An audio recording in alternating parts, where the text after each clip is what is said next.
everybody, Pat Huntoon here from Technique Junkies, and today we're going to be continuing the introduction of the IZINK pigment ink. There is a part 1 of this video. I suggest you go back and look at the part 1. It doesn't matter what order you watch them in, so watch this and then go back to that one. These come in 24 colors. Some of them are pearl, like this orchid has pearl in it. Some of them are matte. The turquoise here is matte. And some of them are fluorescent. And by fluorescent, I don't mean that they're going to glow in the dark necessarily, but they're very, very bright colors. These pigment inks really, really hold their colors very well when put down on paper. You can add water or alcohol. Use them just as they are. For the first part of this video today, I'm going to be using these pigment inks without adding anything to them. We're going to be using them straight up. And I'm going to show you a couple of ways that you can use a stencil with these. Just first and foremost to start out. So I have a stencil here from A Colorful Life. I have a regular piece of 80-pound Nina Solar white cardstock here. And I'm going to stick this underneath and I'm going to tape this down. I'm going to be starting with the Amethyst Pigment IZINK. Okay, so this is Amethyst. This has pearl in it. And when you unscrew these are nice little glass bottles. They're pretty hardy. And it has a couple of things. It has a dropper, so I can drop it in, or you can just pour a little bit in there. A little goes a long way. So I'm going to be using the Volubilis here. I think that's how you say it, Volubilis. And again, just give it a little shake. Open it up. Pour some in. I asked Aladine when I met with them originally whether they prefer Aladine or Aladine, because I've heard them say it both ways. I've heard it online both ways.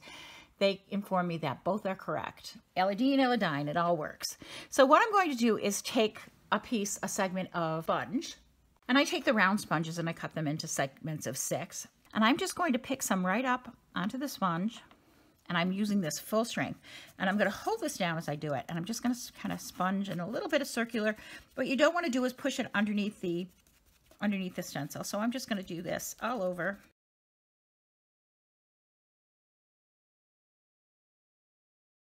That's fully covered. Only 10-second project there. And when I pull this off, carefully pull it off, look at the intense color on that. Isn't that gorgeous? And you can see the shimmer on it. That's how it's going to dry. It only takes a minute or so to dry it. You can also hit it with a heat tool and it's not going to affect the color at all. Now I did the same exact thing with watercolor paper. All right, I just want to show you the difference. I did wet this watercolor paper before I put it down.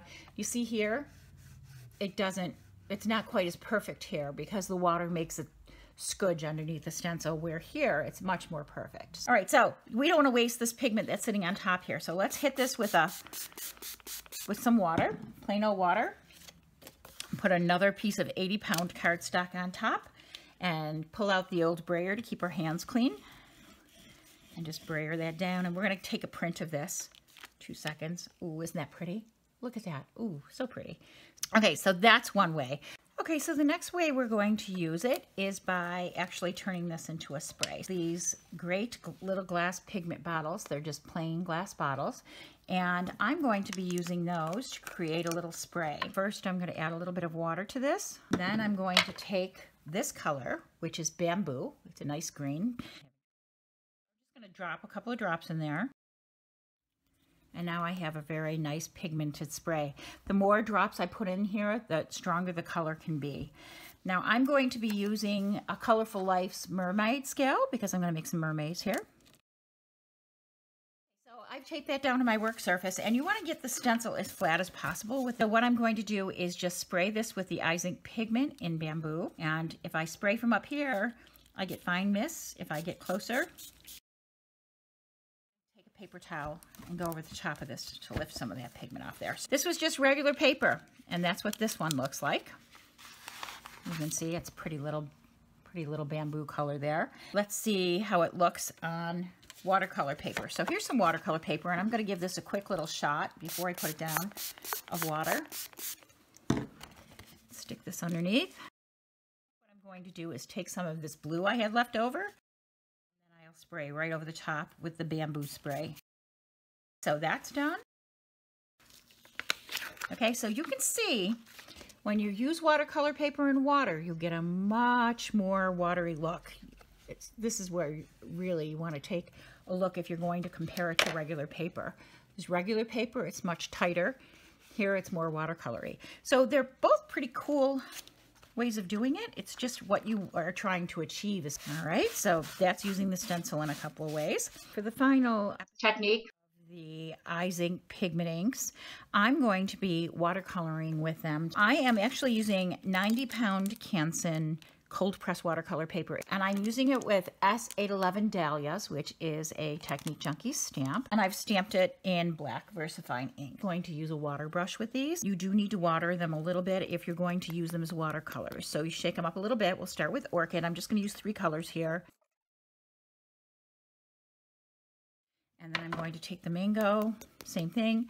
Now the Mango also has a pearl to it, as does the Orchids. There's 3 here. For the sake of expediency, we'll put a couple dots there. I can always add more. I'm going to make sure I have water in my water brush and add a little bit of water to each pigment before I use it. In between colors, I'm going to grab this paper towel and just wipe the water brush off. I'm going to start painting, and I will put it on fast time so that you don't have to watch the whole thing in slow motion.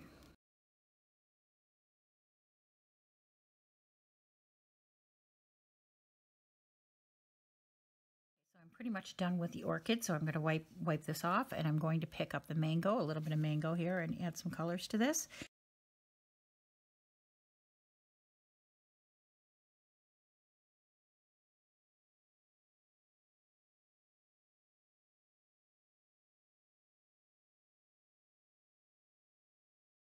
That is it. That's watercoloring in its simplest form. Look how pretty that is. And that's just going to dry just the same way, very pretty. Took me just a minute or 2 to do that, and it was quick and easy, and it has really intense colors. So that concludes the second part of the IZINK Pigment Ink introduction with Technique Junkies.